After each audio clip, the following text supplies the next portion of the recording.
Bonjour à tous, j'espère que vous avez bien profité de ce long week-end de Pentecôte. À la une aujourd'hui sur Mosaïque, l'hommage aux Russes. 2015, c'est l'année du 70e anniversaire de la libération et de la fin de la Deuxième Guerre mondiale. Les années passent, mais le souvenir reste, en mai tout particulièrement pour commémorer l'armistice le 8 mai et plus récemment pour se souvenir des Russes morts à Sarreguemines. On en compte 70, ils sont enterrés au cimetière principal. Depuis 1969, la municipalité de Sarreguemines rend régulièrement hommage à ces hommes et femmes. Retour sur cet événement plus en détail dans notre JT. Quant aux autres sujets de l'émission d'aujourd'hui, voici le sommaire complet. Avec l'aglo, plus belle la vie. Au programme aujourd'hui sur Mosaïque, le résumé en images des événements du week-end. Le conseil communautaire de Sarreguemines-Confluence a voté une motion pour le maintien de l'enseignement bilingue. La municipalité rend hommage aux soldats et civils russes morts à Sarreguemines. Dernier match de championnat pour le Sarreguemines Football Club qui affrontait la réserve de l'AJ Auxerre. La Villa Schneider devient le Château Pierron, c'est la petite histoire du jour. Tendance nature et animaux, la cascade équestre suscite de l'appréhension et de l'adrénaline. Enfin, Laurence Laguna vous propose de cuisiner pour la fête des mères. Il n'y a pas d'âge pour jouer et il y a des jeux pour tous les goûts. C'est ce qui avait été démontré encore une fois le 26 mai 2012 lors de la fête mondiale du jeu organisée à la médiathèque communautaire de Sarreguemines. Replay. Où que vous soyez, vos données sont sauvegardées et protégées contre les menaces externes. Pour les pros, la solution, c'est le cloud ID Réseau. La journée mondiale du jeu s'est installée à la médiathèque de Sarreguemines. Son but était de faire découvrir l'univers du jeu et d'offrir un moment d'échange et de partage aux visiteurs. Organisée par la médiathèque, la ludothèque Beau Soleil et l'association Les Gardiens du Rêve, elle effectue également un partenariat avec la boutique La Caverne du Train de Sarreguemines. Avec cette journée, la volonté de la médiathèque est d'attirer un public qui ne vient pas encore, un événement qui lui permet d'affirmer sa vocation culturelle. Il démontre également que le jeu et la culture sont intimement liés. Un retour plutôt positif de la part des visiteurs qui se sont plongés dans différents jeux peu connus ou dans les grands classiques. Même les habitués du calme de la médiathèque ont lâché leurs livres pour se joindre aux activités. Et cette année, la fête mondiale du jeu a lieu samedi. Rendez-vous à la médiathèque communautaire de Sarreguemines de 10h à 17h pour la 5e édition. En plus des grands classiques, vous pourrez vous essayer aux échecs et au bridge sous la houlette des clubs sarregueminois. Les jeux vidéo ne seront pas en reste. Vous pourrez tester votre habileté sur grand écran. Mais en attendant, retrouvons Sandrine Serbino pour faire le point sur les prévisions météo pour demain. 17% des accidents du quotidien ont pour origine le sport. Assurance accident de la vie, la sécurité par tous les temps. Bonjour tout le monde, pour demain nous devrions retrouver le soleil. Dès le saut du lit, un soleil généreux nous accompagne et efface progressivement la fraîcheur matinale. En journée, il devra composer avec quelques nuages. Les températures en profitent et remontent vers des valeurs un peu plus de saison. Elles partent de 3 à 7 degrés au petit matin et iront jusqu'à 18 à 20 degrés au maximum. Demain, mercredi 28 mai, pensez à souhaiter une bonne fête aux Augustins. Dans notre séquence insolite, vous allez voir que ce n'est pas simple d'être caméraman face à une meute d'enfants. La vie en rose? Pas vraiment. Regardez.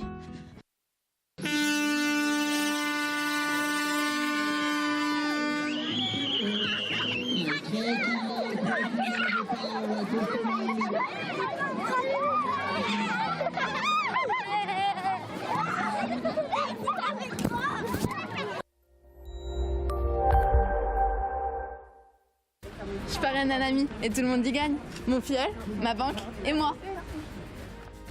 Au Crédit Mutuel, un client satisfait rayonne. Tour d'horizon des titres à la une du Républicain Lorrain aujourd'hui. En page régionale, la Madine, ce n'est pas seulement un lac. Sport, balade, expo, parcours acrobatique, habitat insolite, salon du livre, marché dominical de produits locaux sont quelques exemples des nombreuses activités proposées au bord du lac de la Madine. Dans l'édition de Sarrebourg, ils vont bramer jusqu'en Biélorussie. 3 compétiteurs français, dont un rédingeois, vont participer au championnat d'Europe d'imitation du brame du Grand Cerf. Enfin, en page locale, les éclaireurs et éclaireuses de France souhaitent ouvrir une section à Sarreguemines. Ce week-end, un camp s'est déroulé en forêt d'Herbitsheim. Actuellement, les jeunes qui veulent faire partie de ce mouvement scout doivent se rendre à Frémin-Merlebach. L'actu du secteur en images, voici le JT de Mosaïque.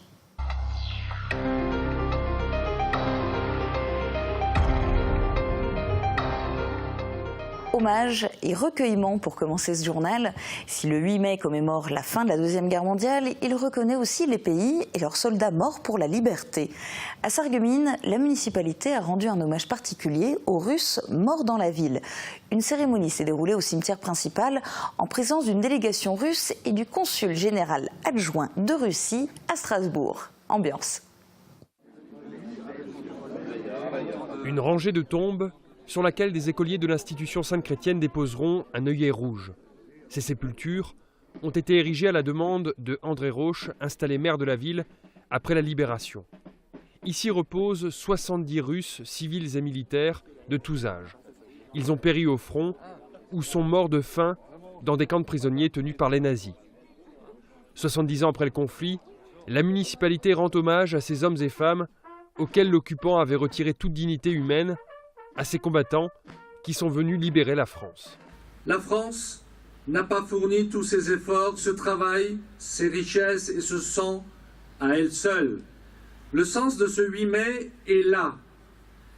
Un hommage, une reconnaissance infinie envers ces pays et ces soldats morts pour notre liberté qui dure.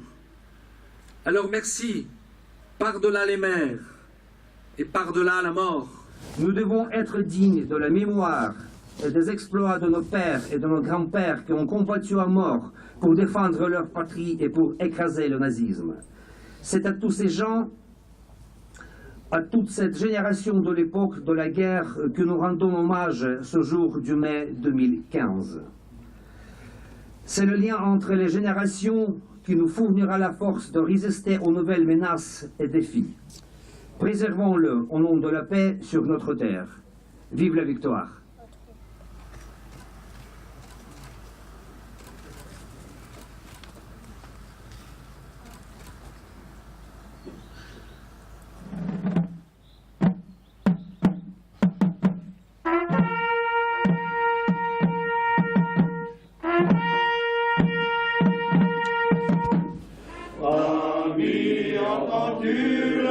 Sur les pays qu'on enchaîne. Oh, et partisans, ouvriers et paysans, c'est la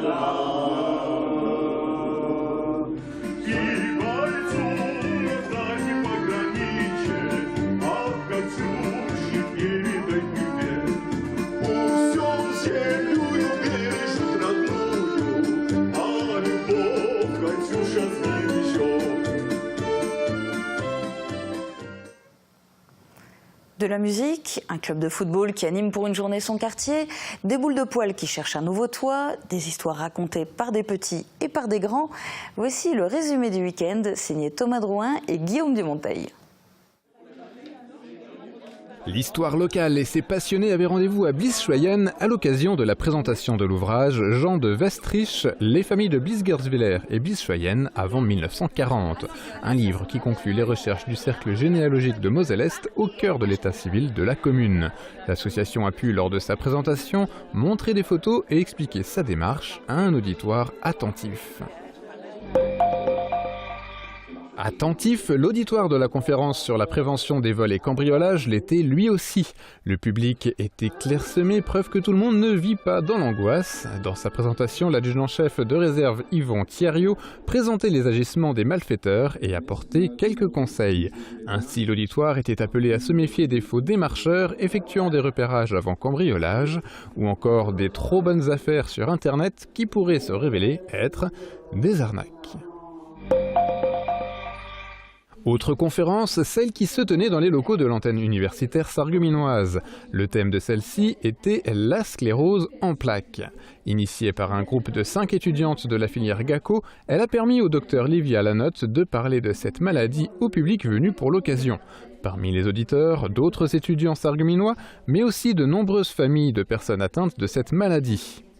Après une présentation de la sclérose en plaques en mode conférence, est venu le temps des questions-réponses entre le public et l'intervenante au sujet de cette maladie finalement encore très peu connue du grand public. Au même instant, le refuge de la SPA de Sarreguemines ouvrait ses portes. Dans le cadre de l'événement d'ampleur nationale, les protecteurs des animaux sarregueminois ont profité de ce week-end pour communiquer sur les adoptions d'animaux. Chiens, chats, ils étaient 80 environ à attendre une nouvelle famille. Joueurs, complices, fidèles, dans leurs enclos respectifs, tous avaient des arguments à faire valoir pour faire craquer les visiteurs. À Rémelfin, le festival Rémelfin Musique est lui bien adopté. Pour la 6e année, la musique était de mise sous le chapiteau ou sur la scène extérieure. Au programme, la fanfare Saint-Pierre était en ouverture, puis une succession d'artistes aux genres variés, du pop-rock pour les Allemands de Furbass, de la variété française pour Grégory Paradisio, ou encore des reprises internationales pour le groupe Mental venu du Luxembourg. La concurrence de l'Eurovision n'a pas eu d'effet, les mélomanes sont venus en nombre pour écouter de la musique sans kitsch et sans paillettes.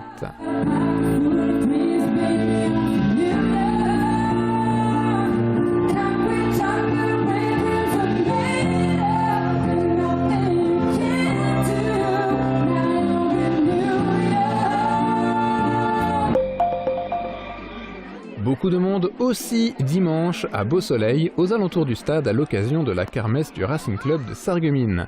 Une journée de festivités à destination des habitants du quartier, mais ouvert à tous. Sur le terrain, les plus jeunes ont pu se défouler grâce à divers jeux, à noter des invités venus du Nord, de jeunes footballeurs de Sante, commune de l'agglomération lilloise, étaient aussi présents pour un week-end dans le cadre d'un échange entre les deux clubs. Quand certains enfants font du sport, d'autres font du théâtre. Les collégiens de la classe de théâtre du Conservatoire de Sarreguemines proposaient au public leur spectacle version 2015. Au programme, une série d'histoires issues de la mythologie gréco-romaine, mise en scène et adaptée par leur professeur Margot Gawer. Socrate, apporte de mon meilleur vin. Dépêche-toi. Oui, je me dépêche. Excuse-moi, Silène, mais le fauteuil à l'ombre, ça faut ici, oui. Installe-toi confortablement. Eux aussi ont leurs histoires, leur mythologie. Place aux catcheurs. Un jour après le festival de musique, les gladiateurs des temps modernes investissaient le chapiteau installé à Rémelfin. Sur le ring, les combattants ne se font pas de cadeaux pour atteindre la victoire, le tout sous les encouragements ou les huées d'un public enflammé. Parmi les combats au programme, SNB venu de Belgique affrontait Michael Phoenix. Greg Love devait faire face à Cridan, tandis qu'en clôture, Gilles de Dabo avait pour compétiteur Joyce Colt Herman.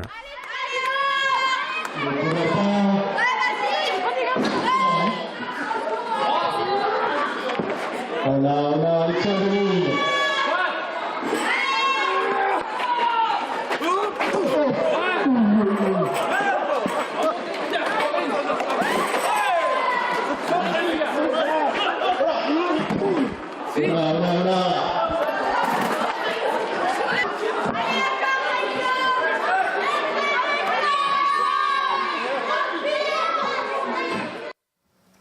Tout autre thème à présent, la réforme des collèges aborde un point particulièrement sensible pour notre territoire, l'apprentissage de l'allemand. Un saupoudrage remettrait en cause tous les efforts consentis par les élus de part et d'autre de la frontière pour soutenir le bilinguisme, qui reste un atout incontestable dans la recherche d'un emploi dans une région frontalière. Roland Roth a présenté jeudi soir en conseil communautaire une motion pour le maintien de l'enseignement bilingue. Reportage de Marianne Gabriel.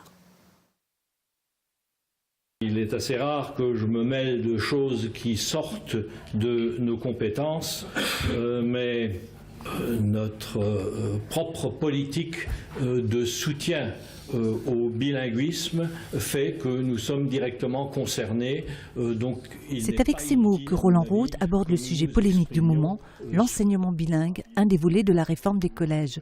Le sujet est suffisamment sensible sur les territoires pour appeler à une forte mobilisation. On a un peu l'impression que certaines décisions sont prises en méconnaissance de la réalité de ce qui se passe sur les zones frontalières comme la nôtre. Il faut dire que dans notre région historiquement bilingue, qui entretient des échanges commerciaux, économiques et sociaux depuis des lustres, la remise en cause de l'enseignement de l'allemand apparaît comme une hérésie. Cette réforme passe d'autant plus mal que la Sarre s'oriente vers un apprentissage généralisé du français et comble de l'ironie sur le modèle français. Aux hôpitaux de Sarreguemines, nous accueillons des stagiaires, donc de l'IFSI de Völklingen, dans les services de soins. Vous savez qu'aujourd'hui, il y a de nombreuses offres d'emploi du côté allemand et nos jeunes qui se font recaler face à une telle offre en Allemagne parce qu'ils ne dominent pas la langue du voisin sont encore beaucoup trop nombreux. Bon, c'est sûr qu'il faut que cette notion elle soit prise parce que bon, le bilinguisme, surtout pour nous, est important, mais seulement elle concerne malheureusement que moins de 20% des gens. Les enjeux de ce territoire semblent échapper à l'État, mais aussi à l'Union européenne, qui retire à partir du 1er juillet 2015 son soutien au dispositif trilingue dans les écoles élémentaires. Et Trilingua, qui est présent dans les écoles de certaines de vos communes, eh bien, permet justement aux enfants d'être dans une autre stratégie de la question des langues. Puisque, à l'entrée en 6e, l'enfant pourra revendiquer certains droits qu'il aura parce qu'il en aura fait avant. Peut-être grâce notamment à ce dispositif que nous soutenons ici. C'est un peu dommage que l'État ne soit pas présent dans ce genre de dispositif, ne serait-ce qu'un peu, au moins au niveau du soutien aux enseignants. Roland Roth souhaite que l'Eurodistrict se positionne également pour le maintien de l'enseignement bilingue. La motion a été accueillie favorablement par les élus. Elle sera déposée chez la ministre de l'Enseignement, Nayat Vallaud-Belkacem. Mais en tout cas, je remettrai cette motion en sachant que chacun en mesure la limite, mais je pense qu'il est effectivement important de l'exprimer, parce que si nous ne l'exprimions pas, eh bien, qui d'autre, ce ne serait pas les Parisiens qui le feraient à notre place. Et passons au sport à présent. Le miracle n'a pas eu lieu. Opposés à la JOCR, vainqueur du championnat de CFA2, les joueurs du Sarreguemines Football Club se sont inclinés à domicile sur le score de 2-0. Ainsi se termine la saison du SFC qui aura connu un très bon début avant de s'effondrer en 2015. Reportage de Guillaume Dumonteil. Et pourquoi pas ne pas accrocher la 7e place du classement. Le vainqueur du championnat a été accueilli comme il se doit par une haie d'honneur. Avec 21 victoires en 25 matchs, la réserve de la JOCR se rendait à Sarreguemines avec le meilleur bilan de CFA2. Les faïenciers, en maillot bleu, savaient qu'ils auraient fort à faire face à un aussi bon adversaire. Entreprenant en début de période, les Sarregueminois cédaient sur une erreur défensive dès la 8e minute. Attention, la faute, ou l'erreur, ou l'ouverture du score. Oh, l'ouverture du score. Dans cette rencontre sans enjeu, la JA étant certaine d'être championne et le SFC de se maintenir, il y avait des occasions de part et d'autre. Mais seuls les Bourguignons réussissaient à conclure. Cherche le numéro 10. Attention, ouais, Serrati. Attention à l'erreur de Serrati, Bouékou. Pour la frappe. Oh, et le deuxième but. Oh là là, on a été surpris, hein, on a cru un instant cette frappe croisée qui allait atterrir sur le petit filet droit. Score final, 2-0. Même si cette rencontre ressemblait plus à un match de gala, le coach sarregueminois restait exigeant et mécontent. Pour rivaliser contre une équipe comme Auxerre, il faut être frais mentalement, il faut avoir vraiment beaucoup d'envie. Et ce soir, je pense que les joueurs n'ont pas été à la hauteur de l'événement. On joue le champion de France, puisqu'ils sont champions tout groupe confondu. Et j'aurais pensé que mes joueurs allaient avoir vraiment l'envie de se surpasser pour essayer de leur prendre des points. C'est donc sur une nouvelle défaite que les Sarregueminois terminent leur saison. S'ils occupaient les premiers rôles à la fin de l'année 2014, les faïenciers ont obtenu des résultats pas loin d'être catastrophiques en 2015. Une question apparaît alors toute légitime. Que va-t-il falloir changer l'année prochaine ? Cette question, il va falloir changer beaucoup de choses. Il va falloir retrouver un état d'esprit beaucoup plus conquérant, avec beaucoup plus de valeurs collectives. Là, on a fait quand même une très bonne partie de première saison qui nous sauve quelque part. Et puis derrière, on a été encore une fois fatigués mentalement. On n'avait plus cette même envie qui nous caractérisait parce qu'on a vécu l'année 2015 beaucoup trop intense. Donc il va falloir qu'on gère beaucoup mieux les événements et puis aussi on continue à structurer parce qu'on voit qu'on n'est pas encore un grand club de CFA2. Le Sarreguemines Football Club a donc du pain sur la planche. Faut pas reculer. Cette frappe et l'arrêt de Trimborn. Attention, Goupil qui vient. Voilà, il a vu. C'est la fin de l'actu pour aujourd'hui. Dans un instant, la petite histoire du jour. Focus ensuite sur les cascades terrestres. Et au menu de la semaine, un pavé de cabillaud.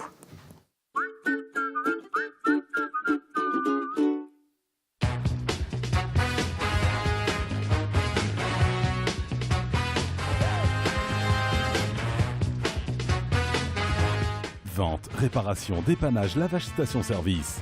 Les garages Schwind à Rohrbach et Sarreguemines.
Moa, Type Coiffure, Aesthetic Center, la beauté à prix doux à Sarreguemines.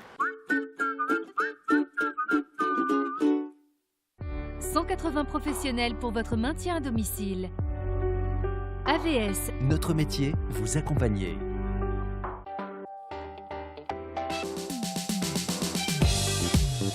Demain, dans le journal, nous reviendrons sur l'un des points évoqués lors du dernier conseil de la Casque concernant l'aire de grand passage des gens du voyage. Malgré les pressions, la Casque confirme ses tarifs.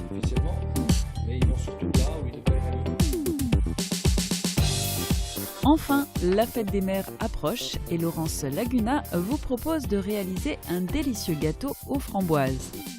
Un beau et bon dessert pour faire plaisir à vos mamans.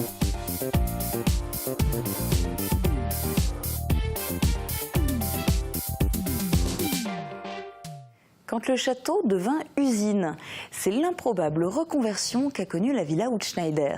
La demeure, inhabitable depuis la fin de la Seconde Guerre mondiale, est rachetée en 1958 par un jeune industriel sarregueminois.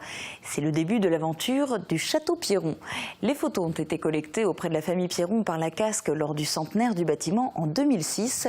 C'est une petite histoire racontée par Catherine Henrich.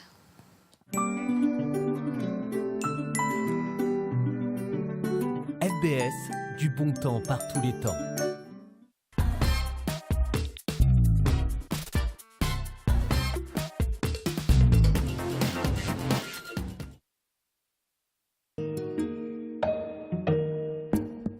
À l'Étroit, dans son imprimerie de la rue Fulrad, l'acquisition de la villa Hutschneider marque un tournant dans le développement de l'entreprise Pierron. Marcel Pierron va transformer le bâtiment de fond en comble pour y installer son unité de production de cartes postales et de matériel scolaire. Il agrandira les annexes, créera de nouveaux emplois. L'aventure durera plus de 20 ans. Mais de nouveaux locaux plus modernes sont construits en 1980 en zone industrielle. C'est la fin du château Pierron qui va mettre plusieurs années avant de trouver un nouveau propriétaire et une nouvelle destination. Et suite et fin de la saga de la villa Hutschneider à suivre dès demain midi sur Mosaïque dans la prochaine Petite Histoire. Dans notre rubrique Tendance Nature Animaux, vous aviez déjà pu découvrir le parc Nature Cheval implanté à Altwiller. Retour dans cette petite commune d'Alsace-Bossu, cette fois pour un focus sur la cascade équestre, une discipline que des artistes du parc pratiquent lors du spectacle proposé sur ce site et qui s'intitule « La magie des esprits ». Reportage de Guillaume Dumonteil. Avec Firsch Menuiserie, votre maison devient tendance.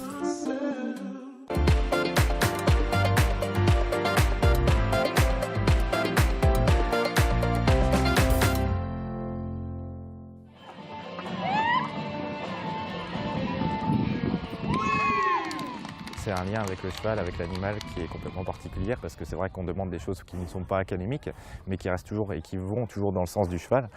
C'est un travail complètement différent de ce qu'on peut voir au quotidien dans un centre équestre par exemple ou dans une équitation de loisirs ou de compétition.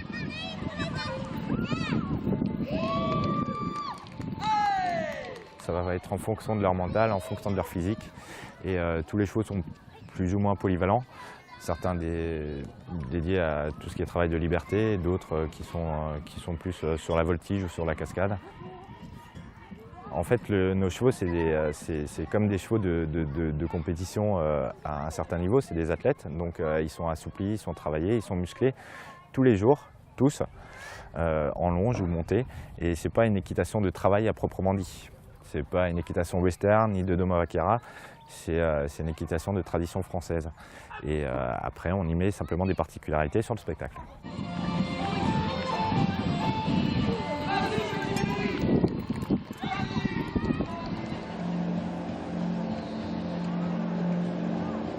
Forcément, il y a toujours un petit peu d'appréhension quand on part sur des lignes de voltige ou qu'on part faire des chutes. Heureusement, ça s'appelle la conscience. Les choses sont réfléchies, les choses sont travaillées, les choses sont préparées, que ce soit pour le cheval ou que ce soit pour le cavalier cascadeur. Donc on ne se permet pas de partir la fleur au fusil et expérimenter des choses que l'on ne connaît pas un minimum.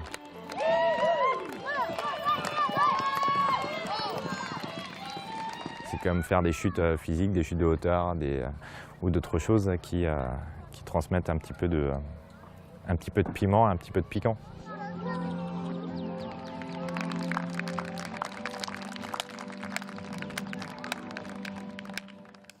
Direction maintenant les fourneaux. Dimanche, c'est la fête des mères. Alors pour lui faire plaisir, pourquoi ne pas se mettre en cuisine? C'est le thème du menu de la semaine préparé par Laurence Laguna qui vous propose en plat de résistance un pavé de cabillaud avec sa purée de patates douces et son crumble. Belle et fonctionnelle, les cuisines Aviva présentent entrée plat dessert. Aviva, la cuisine qui vous va.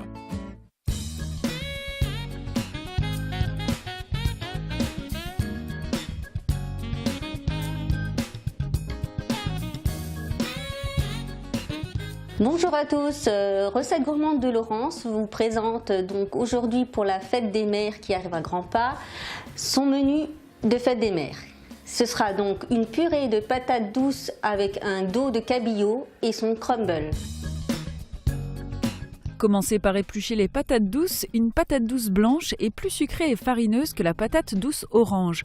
À vous de choisir celle qui vous conviendra. Faites cuire dans du lait pendant 25 minutes, mixez, ajoutez du beurre, mélangez et réservez.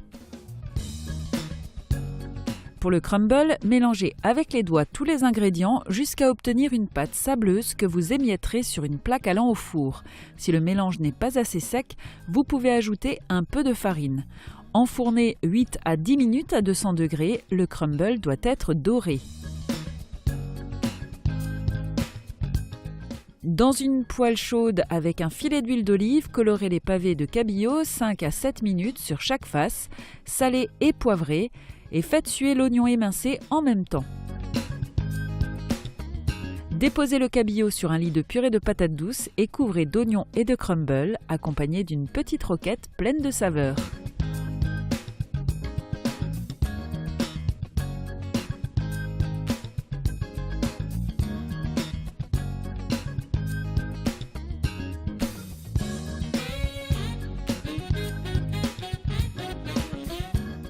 Je vous souhaite un très bon appétit et vous pouvez me retrouver sur recettesgourmandes57.fr. Au revoir.